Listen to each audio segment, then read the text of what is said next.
NASA urine recycler, test 1, sample 1. It's the first water we've got out of the machine. This will allow astronauts to recycle their urine and sweat into beautiful, clean, clear drinking water. First sample, transparency, subpar.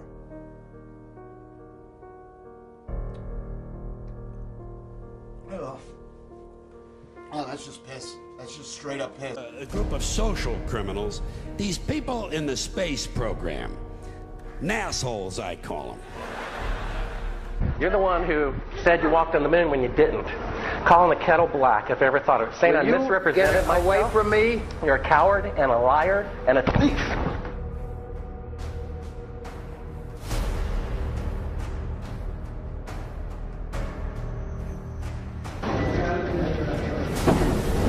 You want me to knock you in the head?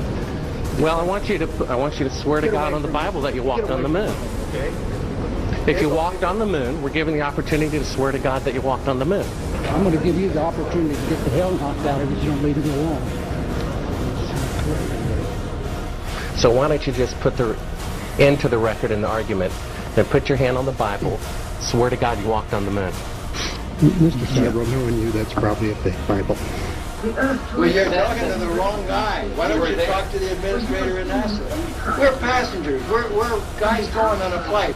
Of course. I don't hit people, but you're going to be on the deck unless you get I'm heading out. I appreciate it. And get the hell out of my house. Well, I Take your stuff and get the fuck out. Why don't you quote me and say it's bullshit? When the shadows in the wrong place, I don't give a damn about all that shit. Shit. Of lunar orbit being falsified. Being falsified? Correct. We've got an unedited tape from a source at the Johnson Space Center. Totally nonsense.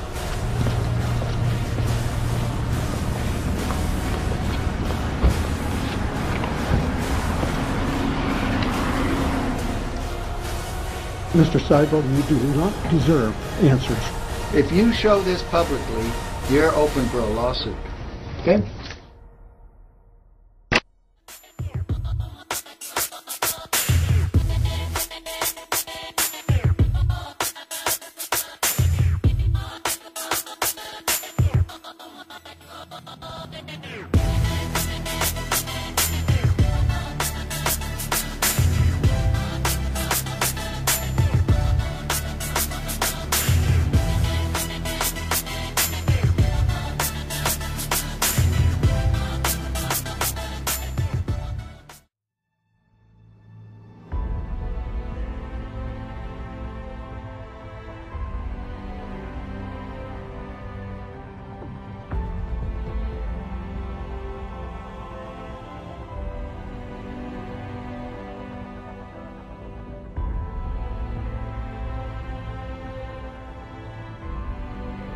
You search images of Earth from space, you're gonna see that image.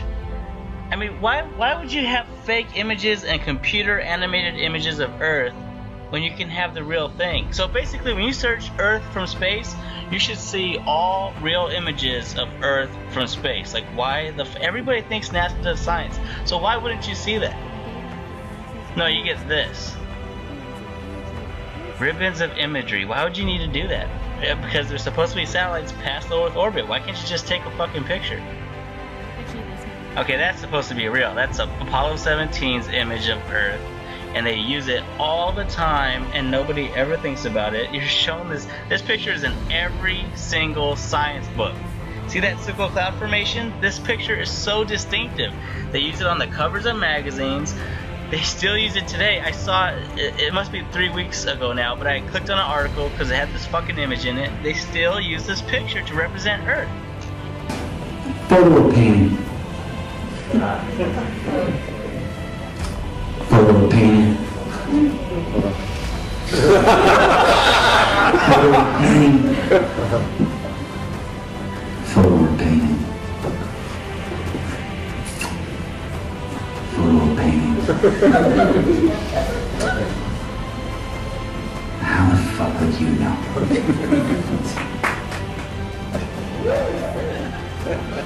That's an official photo from NASA. But plus, how many people think that's a photo? $25 and people think this is bullshit. Oh, this is Pupa Pipea. This is a distant planet of Venus. As you can see here, you can see all the crater textures on my shirt.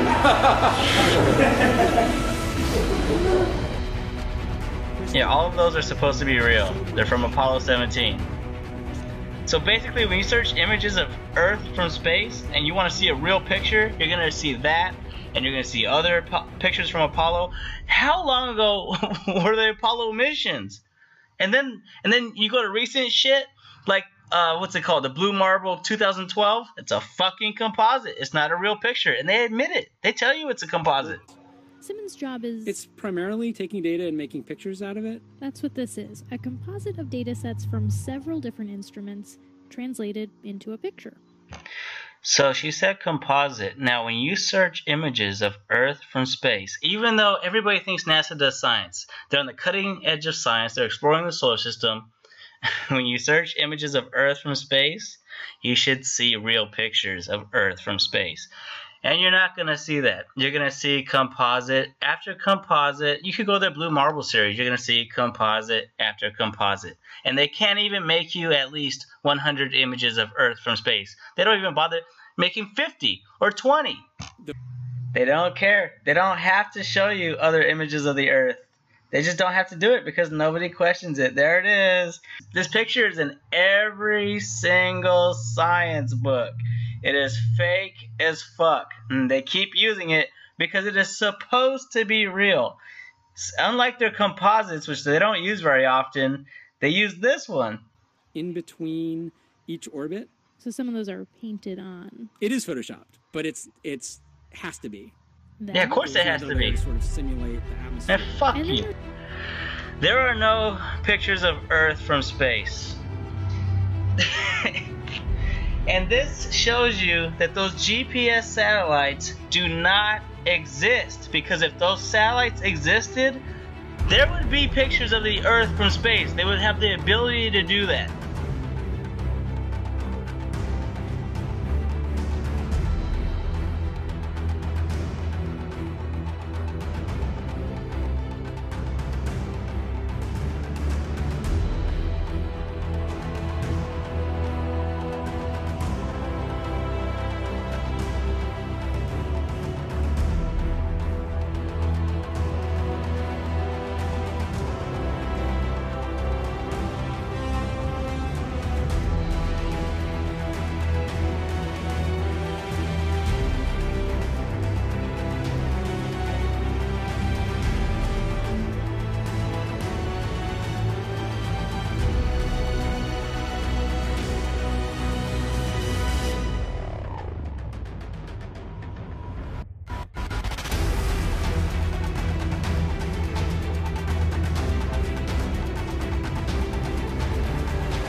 It's a Chinese spacewalk.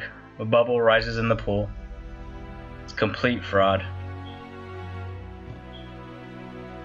Here the helmet gets hit on the International Space Station and a bubble rises into the pool.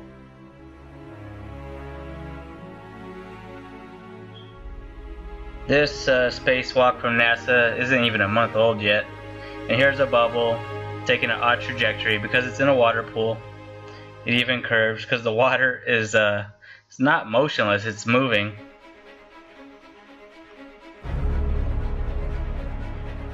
And here on the International Space Station, they once even got caught with a scuba tank in space. It's ridiculous that they get away with this shit. What's even more ridiculous about them filming spacewalks in a water pool, and spacewalks are impossible, is that the women for the hoax perm their hair. Here she's in front of a blue screen, and the background is not moving, the cable is completely still, and in real life there would be airflow in the space station would be making adjustments that would not stay fixated. It's just a screenshot, and they just put it in the background. It's blue screen. And her hair is permed for this ridiculous hoax. This is a video that I made about the absurdity with their hairdos. They perm their hair. It's ridiculous. Their hair stays fixated. The public doesn't notice that their hair is permed. And yeah, the women are completely ridiculous on the space station. In 0G, hair is moving through air. It behaves like hair moving through air. It does not stay fixated into position. And yet, when you watch them on the International Space Station and you look at their hair, it always stays in a particular position relative to their head, and it doesn't flop around naturally like it's supposed to. And here is Perm Lady Head. I mean, look at her. She looks like Medusa. She looks like she has fixated snakes coming out of her head. It's permed like that. Here and be pretty relaxed. Everybody has a hand. Here's another idiot. Her hair is completely fixated. It's a perm. It always springs back into that particular position. It's ludicrous. And look at this idiot. She must be a Freemason or something. Because sometimes that's who they get to do these hoaxes. They're sworn to secrecy, and they're fucking pieces of shit.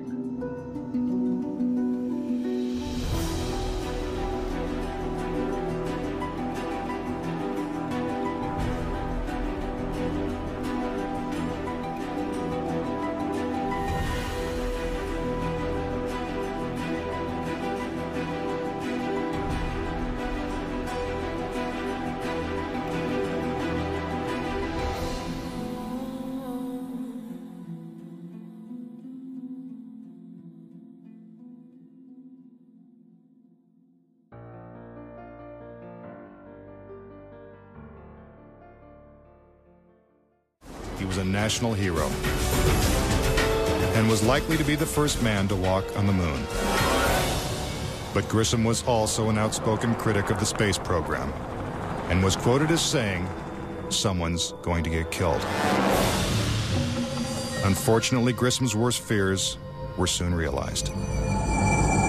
On January 27, 1967, 2 years before the first moon landing, Grissom and his crew boarded the Apollo 1 capsule for a full-scale simulation.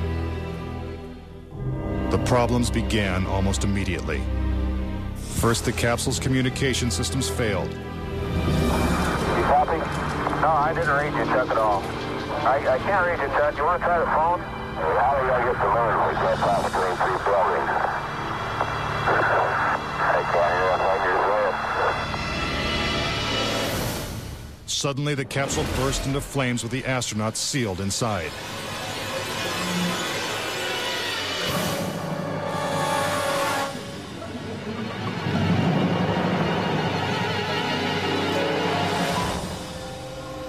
Tragically, Gus Grissom, Ed White, and Roger Chaffee lost their lives before ever leaving the launch pad.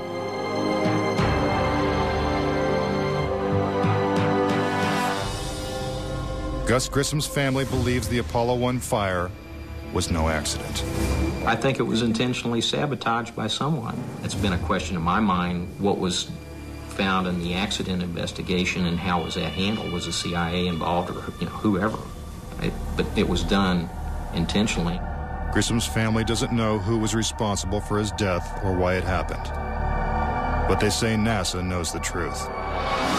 Gus gave his life for this program, and I feel like that it is up to NASA to come forward and give us a direct answer to what really happened. Were Gus Grissom and the Apollo 1 astronauts victims of a tragic accident? Or were they intentionally silenced because they knew too much? We may never know. The cause of the fire is still a mystery, and the capsule remains locked away at a military base. But Grissom wasn't the only Apollo critic to meet with a suspicious and untimely death. Thomas Ronald Barron was a safety inspector during Apollo 1's construction. After the fire, Barron testified before Congress that the Apollo program was in such disarray that the United States would never make it to the moon. He claimed his opinions made him a target. Has there been any pressure on you by NASA? Nothing. We were, my wife and I were somewhat harassed at home when this first thing broke some time back, but it's gone away now.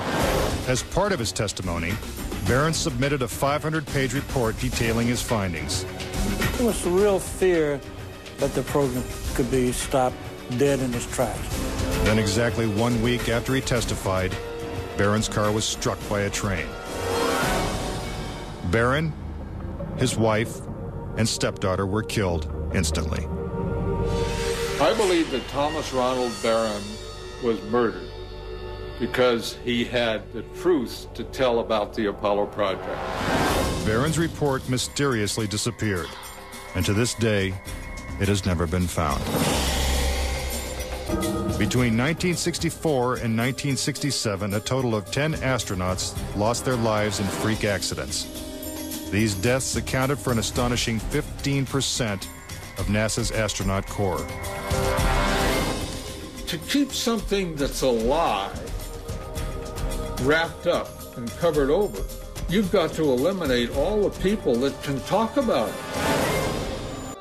We now realize that perhaps the reason Neil Armstrong has never given an on-camera interview is because he doesn't want to lie anymore. What threats may have been made upon such honorable men or their families to possess their reluctant cooperation and later ill feelings towards perpetuating this still darkened hour in American history?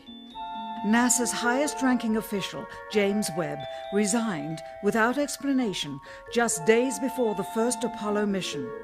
Why, when he was on the threshold of achieving the greatest accomplishment of his career? All 3 Apollo 11 astronauts also resigned shortly after their return. On the 25th anniversary of the event in 1994, Neil Armstrong made a rare public appearance and held back tears as he spoke these brief cryptic remarks before the next generation of taxpayers as they toured the White House. Today we have with us a group of students among America's best. To you, we say, we have only completed a beginning. We leave you much that is undone. There are great ideas undiscovered, breakthroughs available to those who can remove one of truth's protective layers. It is clear from these rarely seen color television pictures that the crew of Apollo 11 brought a high-resolution color video camera with them on their mission. Yet the only pictures broadcast live from the moon's surface were these from a low-definition black and white camera. In fact, the networks complained because in addition to this, they were forced to shoot the images, second generation, off of a projection TV of the technology of 30 years ago, and were not even allowed to take a direct feed, which further degraded the quality and clarity of the images. From an analytical standpoint, photographic anomalies have to be sought out with an understanding of lighting and shadows. The most straightforward is simple.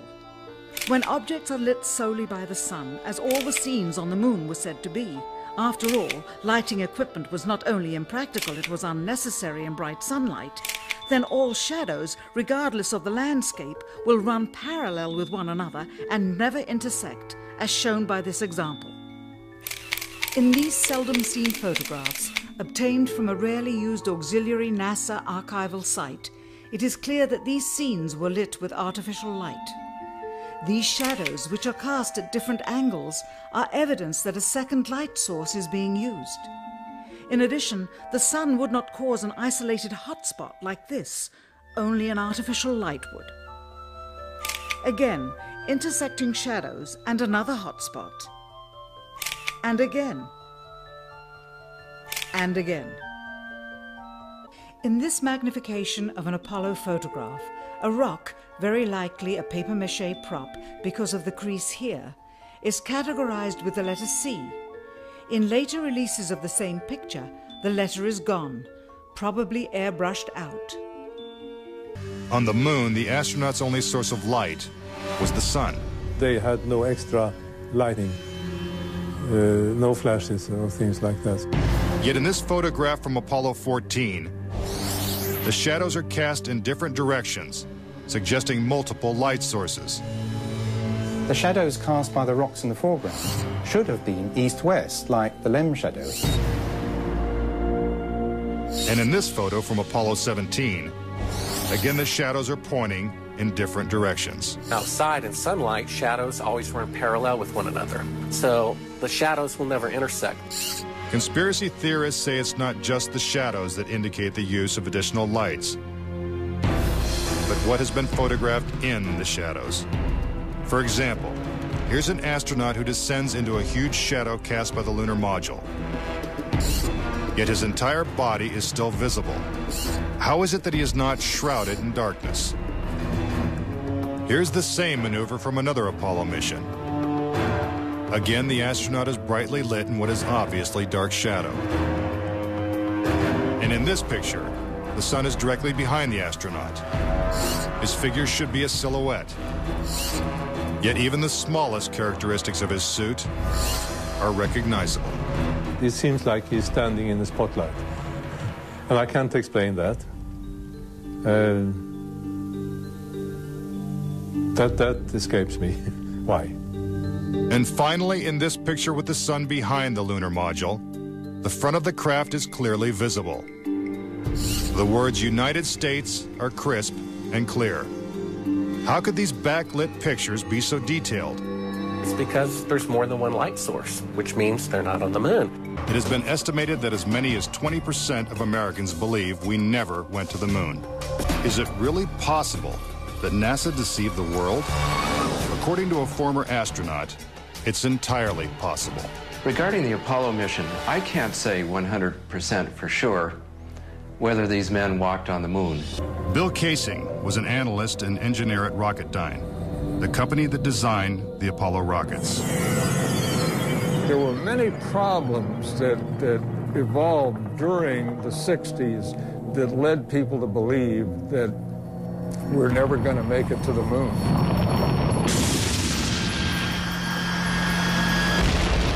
Casing observed that despite the clarity of deep space, the stars were missing from the black lunar sky. He saw the American flag waving, even though there is no air on the moon. And he discovered that there was no blast crater beneath the lunar lander, where its powerful rocket engine had fired.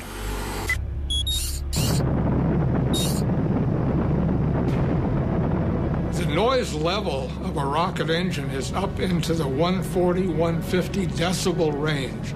In other words, enormously loud. How would it be possible to hear astronauts' voices against the background of a running rocket engine? Picking up some dust. 30 feet, 2.5 down. Straight shadow. 4 forward, drift into the right a little. Contact light. Okay, engine stop.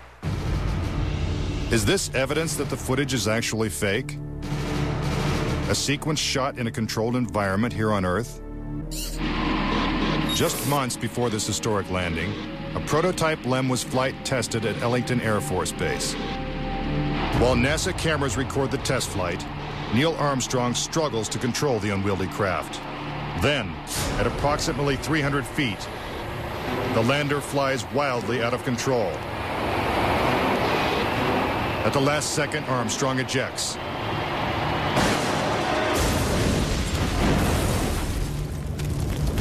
And floats to safety.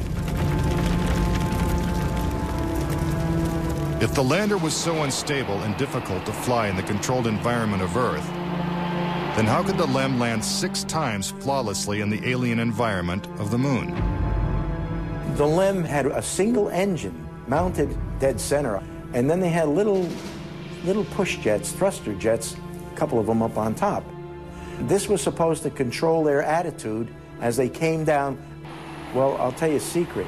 The instant you moved your tail in that cabin an inch, you would change the load pattern, it would begin to tilt, and it would start that thing spinning.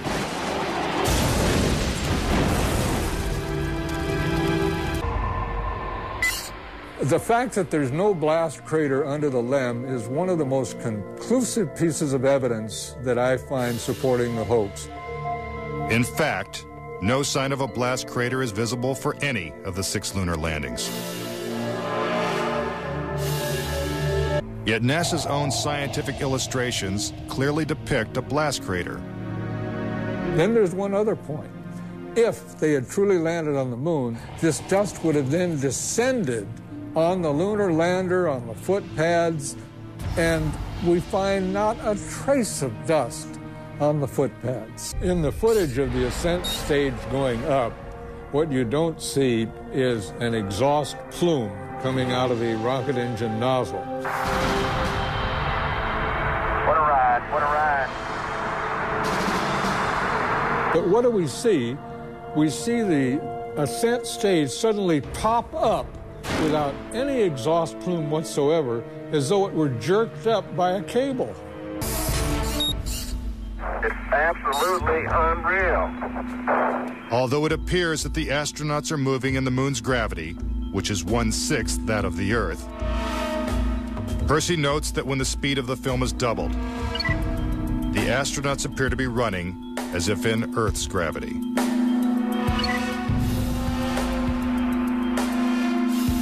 Also, when the footage of the lunar rover is doubled in speed, it looks as if it's driving here on Earth.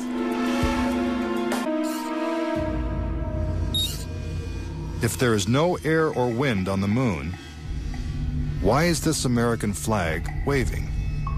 The fact that the flag flaps on the moon where there's no atmosphere means that there must have been a little blast of wind out in Area 51 where they shot this. These 2 photos seem to have the same mountain backdrop, yet the lunar module is only present in one of them. Seemingly impossible, since the LEM never moved and its base remained even after the mission. What a ride, what a ride. Some suggest the same artificial backdrop was used when shooting 2 entirely separate pictures. Background discrepancies are also apparent in the lunar video. The best evidence are some pictorial anomalies in the photographic record of the trip to the moon. There is one for Apollo 16 where the same shot, the same hill, appears in 2 different days. This tape was shot on what was reported to be the first of Apollo 16's lunar excursions. But it couldn't pick a better spot. And this video was from the next day at a different location. That is the most beautiful sight. NASA claims the second location was 2.5 miles away. But when one video is superimposed over the other, the locations appear identical. For reference, crosshairs were permanently etched into the lunar cameras, so they would have to appear on top of every image. But in this photo, a crosshair is behind a part of the lunar rover. This situation is impossible and has to be the result of technical manipulation and doctoring of the image. And in this photo from Apollo 11, the equipment in the foreground is covering the crosshair, not behind it. And in another from Apollo 12, the American flag is covering one crosshair, and the astronaut is covering the other.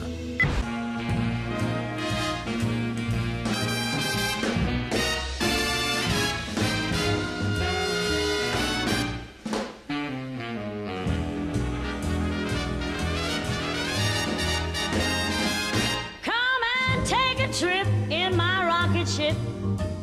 We'll have a lovely afternoon. Kiss the world goodbye, and away we'll fly. Destination moon. We'll travel fast as a light till we're out of sight. The earth will be like a toy balloon.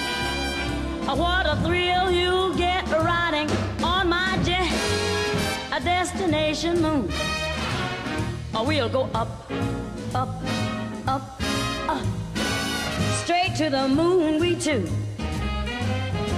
High in the starry blue. I'll be out of this world with you. So away we'll steal in my space mobile. A supersonic, a honeymoon. Leave your cares below. Pull the switch, let's go. A destination moon.